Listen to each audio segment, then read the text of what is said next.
Gente, Copa do Mundo, Olimpíadas de 2016, financiamentos facilitados, muitos são os possíveis motivos para o atual crescimento imobiliário no Brasil.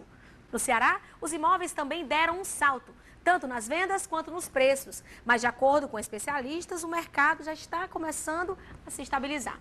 Para conversar com a gente sobre esse assunto hoje, eu convido para entrar aqui na nossa sala de estar o especialista em mercado imobiliário, Renato Borges. Pode entrar. Olá, Renato, tudo bom? Prazer, querido. Prazer é meu. Pode sentar, nossos comentaristas. Tudo bom, Renato? Tudo jóia, tudo em paz. Seja bem-vindo. Tão jovem o Renato, né? Pois é, mais ou menos, nem tanto. Renato, eu falei ali alguns motivos que poderiam estar estimulando essa subida nos preços, esse mercado aquecido. Na tua opinião, realmente essa história da Copa, das Olimpíadas, assim, é um fator determinante nessa subida dos preços? É, sem dúvidas. A Copa, quando se fala em Copa, se fala muito em magia, né? Aquela movimentação, né? da expectativa dos jogos, né? Que é um marco não só no Brasil, mas no mundo. Mas para se falar do mercado imobiliário, se deve ater não somente essa magia, mas as consequências da Copa. Né? Então, quando se fala em Copa, a gente está se falando em mais de 33 bilhões de investimentos, né? Em portos, aeroportos, segurança, saúde. A gente está falando também em 400 mil empregos de caráter temporário e 330 mil empregos diretos. Então, só aí nós temos mais de 730 mil empregos. Então, aí são 730 mil famílias, né, que muito provavelmente procurarão para comprar apartamentos, casas. Né? E tem outros fatores também. Nós temos também, em detrimento da Copa, a implementação de uma tecnologia da internet 4G, que vai agregar altíssima velocidade. Então, você juntando todos esses fatores de crescimento, isso vai o quê? Vai repercutir diretamente para a valorização dos imóveis. Eu me preocupo muito que depois Copa, porque a Copa ela passa, vai ter aquela movimentação, aquela coisa muito boa, a visibilidade do país, isso conta muito. Entre as perguntas que eu vou lhe fazer depois é justamente isso. E o pós-Copa, né? O que é que você está achando do pós-Copa? Mas antes da gente conversar, vamos ver a matéria? Pois não. Vamos lá? Vale a pena pesquisar. Hoje existem alternativas de comunicação, internet. Hoje existe uma série de imobiliárias que operam na internet. Então é fazer um comparativo, aprender com alguém próximo quanto é que está o preço do metro quadrado, verificar se o imóvel dele tem registro no cartório de imóvel, se está legalmente produzido, se a região é uma região que já tem infraestrutura de água e esgoto, se tem TV a cabo. É um entrelaçamento de informações que valorizam ou não aquele imóvel.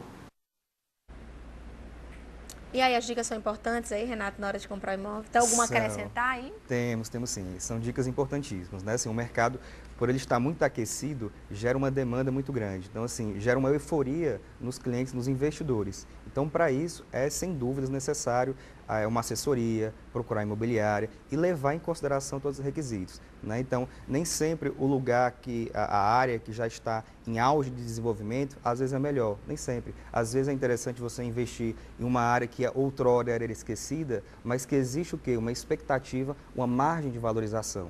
Né? Hoje a gente pode citar vários bairros que antigamente não tinha esse destaque no cenário imobiliário, como Messejana, Lago Redonda, Eusébio, Passaré. Então, são locais que hoje são excelentíssimos para poder se investir. Até queria saber, Renato, com relação ao aluguel. Devido a esses programas que o governo anda criando, a facilidade de compra hoje em dia, a estatística de aluguel tem caído? Como é que está isso? Certo. O pessoal tem aproveitado para comprar mesmo e adquirir seu bem para o resto da vida? Entendi. Tem sim, né? Tem caído. Depende muito do perfil da pessoa, depende do perfil. Tem pessoas que vêm, às vezes, de passagem, em Fortaleza, quer passar 1 ano, 2 anos. Então, para esse tipo de público, é interessante o aluguel. Mas pessoas que já têm estabilidade, têm expectativa de morar, realmente permanecer em Fortaleza e podem realmente procurar os bancos, hoje eles dão realmente uma acessibilidade tamanha. Né? O que nós tínhamos antes era o quê? Uma demanda reprimida de crédito. Hoje, isso já não existe mais no país, né? Já existe uma facilidade. Hoje, com poucas documentações, com salário que às vezes nem é tão significativo, você pode sim comprar um imóvel. Hoje, a título de exemplo, você pode comprar um imóvel na planta com parcelas que chegam a R$300, que é menor do que a parcela de um carro.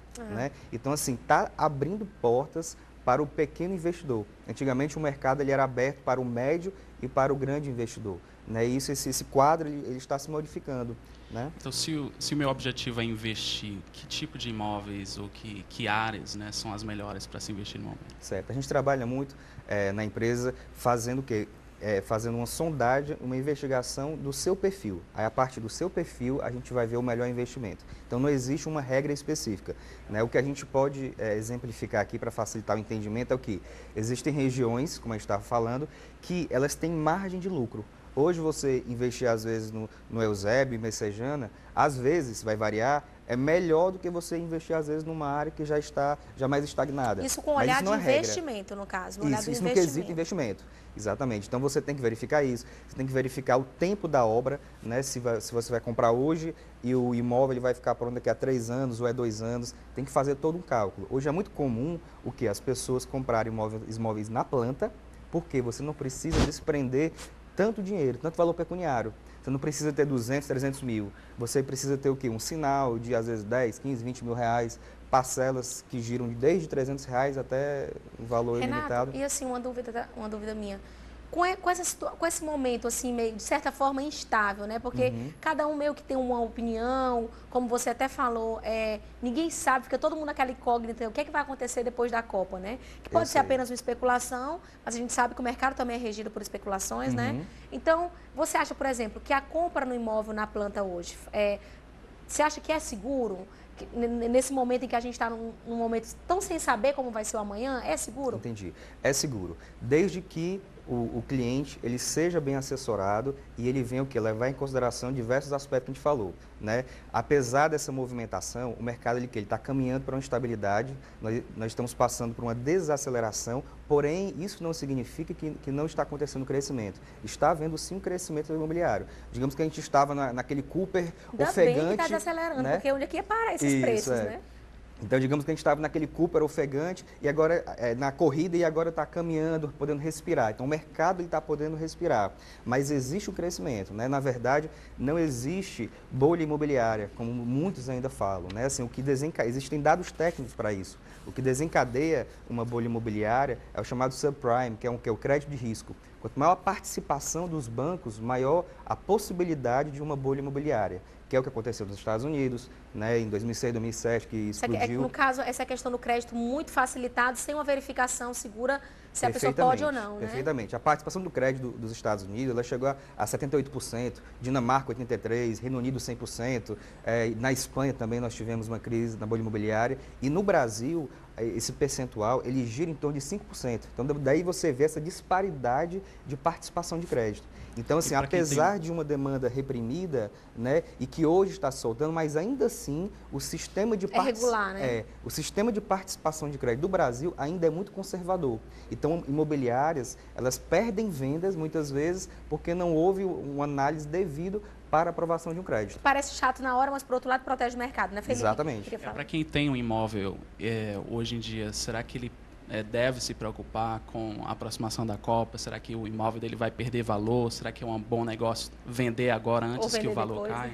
Isso. Certo. É assim, um dos princípios do investimento é você girar o dinheiro. Certo? Então, assim, nem sempre você comprar um imóvel, segurar, vou esperar 8 anos, porque com 8 anos eu vou ganhar mais dinheiro. Esse não é um princípio muito interessante, porque você deixa de poder gerar aquele dinheiro. Então, se você compra hoje um apartamento, e se daqui a um ano e meio, você consegue oferir um lucro razoável nesse lapso temporal, você pode utilizar aquele dinheiro e às vezes comprar 2 imóveis. Entendeu? Aí, a partir do momento que você compra 2 imóveis, você vai ter uma duplicidade de rendimentos. Então, tudo isso existe uma forma, assessoria para poder se trabalhar com isso.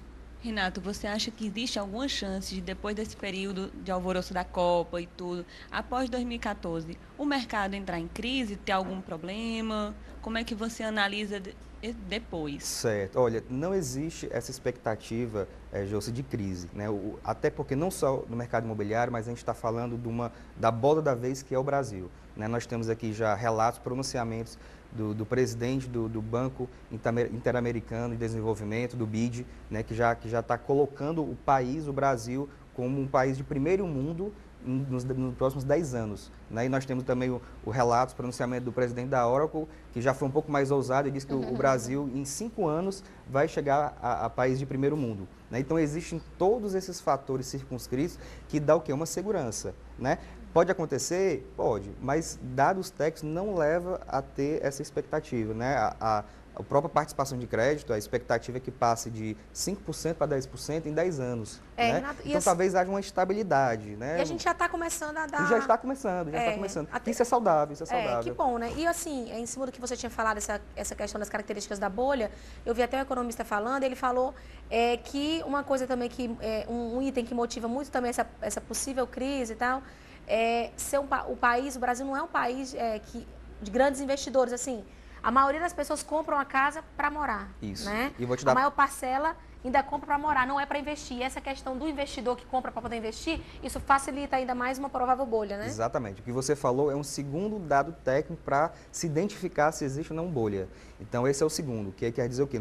Em países que geralmente tem bolha imobiliária, geralmente 50% dos imóveis são destinados para moradia, em torno de outros 50%, outra parcela, para investimento. No Brasil, nós temos em torno de 80% a 85% dos imóveis utilizados para moradia e 15% nessa faixa para aluguel e investimento. Então, é o quê? É um cenário extremamente favorável que a gente está vivenciando. É como se o mercado estivesse realmente protegido por vários fatores, Isso. Né? Existe uma carência de 6 a 10 milhões de imóveis. Então, a gente vê essa verticalização acontecendo e pensa, onde é que está aparecendo tantas famílias, né? A gente se questiona muito em relação a isso, mas os imóveis eles estão sendo construídos, mas eles estão sendo ocupados.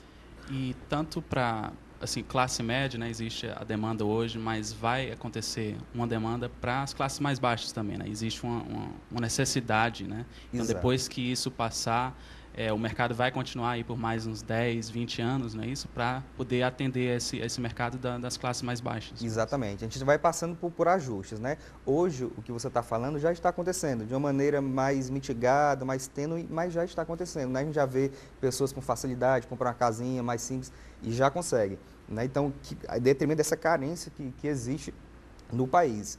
E a partir não só da Copa, mas 2016, das Olimpíadas, estima-se que a gente vai chegar no grau de mais estabilidade. Né? Então, assim, mas existe um tempo ainda longínquo e considerável para se investir. Então, assim, eu indico as pessoas investirem. Esse é um momento muito propício para poder investir em imóveis e, claro, com os devidos cuidados. Ainda falando um pouquinho sobre o investimento, né? Os estrangeiros, o pessoal tem procurado mais nesse período do boom imobiliário, investir aqui? Quem mais tem procurado aqui no nosso estado? Tem procurado.